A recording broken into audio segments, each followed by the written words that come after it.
Simple random sampling के बाद अगली जो सैम्पलिंग टेक्निक होती है वो होती है स्ट्रेटिफाइड सैम्पलिंग। स्ट्रेटिफाइड सैम्पलिंग क्या होती है, किस लिए बनाई गई है? ये इसलिए होती है कि कई बार क्या होता है कि जो प्रोबेबिलिटी होती है ना, उसकी वजह से जो सैंपल होता है वो मतलब रैंडम नहीं रह जाता है सिंपल रैंडम सैम्पलिंग में। फॉर एग्जांपल कि एक आपको क्लास के बच्चों की हाइट एवरेज लेना है, स्कूल के बच्चों का। ये है स्कूल 1, ठीक है, ये है 2, ये है 3, ये है 4। अब इसमें तो मान लो 500 बच्चे हैं, इसमें से 1000 बच्चे हैं, इसमें 1500 बच्चे हैं और इसमें 2000 बच्चे हैं। तो क्या होगा अगर हम यहाँ पे रैंडम सैम्पलिंग इन सारों में से लेंगे तो कुछ ऐसा होगा कि यहाँ से कम ही बच्चे आएंगे। अगर मान लो हमें सिर्फ लेने हैं 100 बच्चे, तो क्योंकि यहाँ पे बच्चे हैं 500 ही हैं, तो यहाँ से सिर्फ कम ही बच्चे आएंगे हमारे सैंपल में। यहाँ से मान लो सिर्फ आए हमारे पास 10 बच्चे, 1000 हैं तो यहाँ से मान लो 15 बच्चे आए, 1500 है तो यहाँ से अराउंड तो मान लो कि 22 बच्चे आ गए, और 2000 जहाँ पे हैं वहाँ से सबसे ज़्यादा बच्चे आने की प्रोबेबिलिटी होती है। तो क्या प्रोबेबिलिटी के कारण भी ये जो सैंपल है ये रैंडम नहीं रह गया है। तो यहाँ पे क्या हो गया है कि प्रोबेबिलिटी के कारण कहीं से ज़्यादा बच्चे आएंगे, कहीं से कम बच्चे आएंगे, तो एक्चुअल एवरेज हाइट हमें नहीं मिल पाएगी। तो इस कंडीशन में हम क्या करते हैं, स्ट्रेटिफाइड का यूज़ करते हैं। वहाँ पे क्या होता है, अब यहाँ 500, 1000, 1500 जितने मर्जी बच्चे हो, हम प्रत्येक स्कूल से, हर स्कूल से बराबर ही सैंपल लेंगे। फॉर एग्जांपल अगर हमें 100 का सैंपल लेना है तो हर स्कूल से हम 25, 25, 25, 25 लेंगे। मतलब इन 500 में से रैंडमली 25 सिलेक्ट कर लिए, इन 1000 में से 25 सिलेक्ट कर लिए, इन 1500 में सिलेक्ट कर लिए, और इन 2000 में से 25 बच्चे सिलेक्ट करके अब हमारा जो स्टैटिस्टिकल जो हमने जो भी काम करना है, मीन मीडियन मोड जो निकालना है, हमें इस पर हाइपोथेसिस टेस्टिंग करनी है, कुछ भी करना है, या फिर इसका स्टैंडर्ड डिविएशन निकालना है, जो भी निकालना है उसके लिए हम सिर्फ इसी का यूज़ करेंगे। अब इनका यूज़ किया जाएगा, ठीक है। तो यहाँ पे क्या सैंपल जो है वो रैंडम भी हो गया, साथ में स्ट्रेटिफाइड भी हो गया। मतलब प्रत्येक जितने भी ग्रुप्स हैं उनको इक्वल चांस मिला। इससे क्या हो गया, सबको इक्वल चांस मिला। अब हम चलते हैं नेक्स्ट सैम्पलिंग टेक्निक के ऊपर, जिसको बोला जाता है क्लस्टर सैम्पलिंग। क्लस्टर सैम्पलिंग ज़्यादा से यहाँ पे ज़्यादा इजी बात ये है, सबसे अच्छी बात ये है स्टैटिस्टिक की, ज़्यादातर के नाम से ही पता चल जाता है कि इसमें क्या होने वाला है।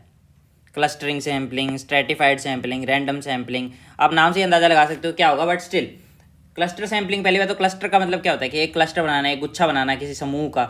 मतलब अलग अलग ढेर सारी चीज़ें हैं, उसमें से उनके जो उनके गुण हैं उसके उस तौर पे, या फिर उनके कलर के तौर पे, या किसी भी चीज़ के तौर के ऊपर उनके अंदर से गुच्छा बनाना, उसको बोला जाता है क्लस्टर सैम्पलिंग। तो क्लस्टर सैम्पलिंग उसको बोला जाता है क्लस्टर। अब क्लस्टर सैम्पलिंग क्या होती है, तो ये हमारा पॉपुलेशन, मतलब हमें इंडिया की एवरेज हाइट निकालनी है, इंडिया के स्टूडेंट्स की या फिर राजस्थान के स्टूडेंट्स की, ये हमारा पॉपुलेशन है, ठीक है। तो राजस्थान के स्टूडेंट्स की हमने एवरेज हाइट निकालनी है, तो हम क्या करेंगे, अब यहाँ पे हम क्लस्टर बना सकते हैं, ठीक है। क्लस्टर बहुत तरीके से बन सकते हैं। यहाँ पे एक क्लस्टर ये बन सकता है कि हम सिटी वाइज कर लें कि राजस्थान में HMH है, ठीक है, गंगानगर है, ये 2-3 जो हैं पास पास आते हैं। फिर यहाँ पे एक हम बना देंगे जयपुर, भीलवाड़ा, फिर एक हमने बना दिया कोटा का, ठीक है। ऐसे करके हम ढेर सारे यहाँ पे रैंडमली क्लस्टर बना देते हैं, रैंडमली नहीं, यहाँ पे ढेर सारे क्लस्टर बना लेते हैं, और उन क्लस्टर में से रैंडमली हम कुछ क्लस्टर चुनते हैं। मतलब इसमें हमारा कोई हाथ नहीं है, रैंडमली हमने क्लस्टर चुने और फिर उन क्लस्टर के ऊपर हम अपना स्टैट्स परफॉर्म करते हैं। तो इसको बोला जाता है क्लस्टर सैम्पलिंग। क्लस्टर सैम्पलिंग मतलब ऐसी सैम्पलिंग जिसमें हम क्लस्टर बनाते हैं और फिर उसके ऊपर हम अपनी अपनी स्टैटिस्टिक परफॉर्म करते हैं। इसको हम अगर इसको एक वो दिया जाए, परिभाषा का रूप या फिर डेफिनेशन दी जाए, तो क्या कैसे होगी कि क्लस्टर सैम्पलिंग में हम क्या करते हैं, सबसे पहले तो हम डिवाइड करते हैं द ग्रुप इनटू क्लस्टर्स। फिर उसके बाद हम रैंडमली सिलेक्ट करते हैं क्लस्टर्स को। फिर उसके बाद हम अपना जो स्टैट्स है वो परफॉर्म करते हैं।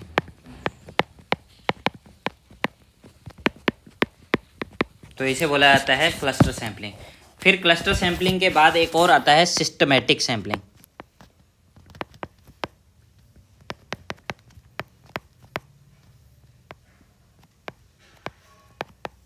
ठीक है। तो सिस्टमेटिक सैम्पलिंग क्या होता है? सिस्टमेटिक सैम्पलिंग मतलब कि यहाँ पे हमने कोई तो सिस्टम बना दिया, एलवी यादव का सिस्टम नहीं,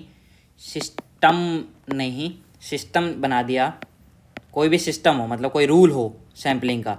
फॉर एग्जांपल कि मान लो आपको क्लास के बच्चों का एवरेज हाइट मैं बहुत बोलता हूँ, कुछ नया लेते हैं आज, ठीक है। मान लो आपको क्लास के बच्चों का एवरेज वेट देखना है, ठीक है। तो एवरेज वेट अगर आपको देखना है, आप सारों का तो नहीं देख सकते। अब आप यहाँ पे क्या करोगे, हर और नंबर वाले का आप चेक करोगे, ठीक है। और नंबर ये होगा, और नंबर ये भी, और नंबर होगा ये भी, और नंबर इनकी हाइट का एवरेज ले लोगे। यहाँ पे एक सिस्टम बन गया कि हम सिर्फ और नंबर वालों को ले रहे हैं, ठीक है। या फिर हम ऐसे कर सकते हैं, हर तीसरा बंदे की हम हाइट का वेट का एवरेज ले सकते हैं। तो यहाँ पे एक सिस्टम बन गया। एक और एग्जांपल देता हूँ मैं, मतलब इस एक सिस्टम से हो रही है सैम्पलिंग, ठीक है। एक और एग्जांपल ये होगा, कोई भी सिस्टम हो उसको हम बोल सकते हैं सिस्टमैटिक सैम्पलिंग, ठीक है। यहाँ पे ज़रूरी नहीं है कि ऑड इवन वाला ही हो। यहाँ पे हम ऐसे भी कर सकते हैं कि ये डब्बा है, यहाँ पे ढेर सारे बच्चे हैं, हम हर ग्रुप का लास्ट वाला बच्चा लेंगे, लास्ट वाला बच्चा, ये भी एक सिस्टम है। हम पहला बच्चा लेंगे, ये भी एक सिस्टम है। हम दो बच्चे छोड़ के एक बच्चा लेंगे, पहला बच्चा ये लिया, दूसरा बच्चा ये लिया, दो बच्चे छूट गए ना, तो ये भी एक सिस्टम बन गया, ठीक है। तो इसे बोला जाता है सिस्टमेटिक सैम्पलिंग। इसका एक और एग्जाम्पल ये है, अगर मान लो तुमको जानना है कौन जीतने वाला है, बीजेपी या कांग्रेस, और तुम उसके लिए एक तैयार कर रहे हो कि हाँ भाई मैं एक सर्वे करता हूँ, तो उसमें क्या करोगे, एक तो ये है कि एक जगह पे जाके पूछ लोगे, तो वो कह देंगे भाई वहाँ पे बीजेपी वाले ज़्यादा होंगे, तो तुम्हें लगेगा बीजेपी। तो एक सिस्टम बिठा दो यहाँ पे भी कि नहीं भाई मैं इसकी जगह हर 5 किलोमीटर पे जाके 10 बंदों से पूछूंगा, हर 5 किलोमीटर में जाके 10 बंदों से पूछूंगा। तो ये एक सिस्टम बैठ गया। यहाँ पे भी एक सिस्टम है, इसे बोला जाता है सिस्टमैटिक सैम्पलिंग। तो ये हो गए 4 प्रकार के सैंपल्स। आई होप आपको समझ आ गए होंगे। तो आज की वीडियो में इतना ही। उम्मीद करता हूँ ये वीडियो पसंद आई होगी। अगर ये वीडियो पसंद आई है तो इस वीडियो को लाइक करें, शेयर करें, सब्सक्राइब करें। बाय बाय, शब्बा खैर, जय श्री राम, जय Hind, have a good day.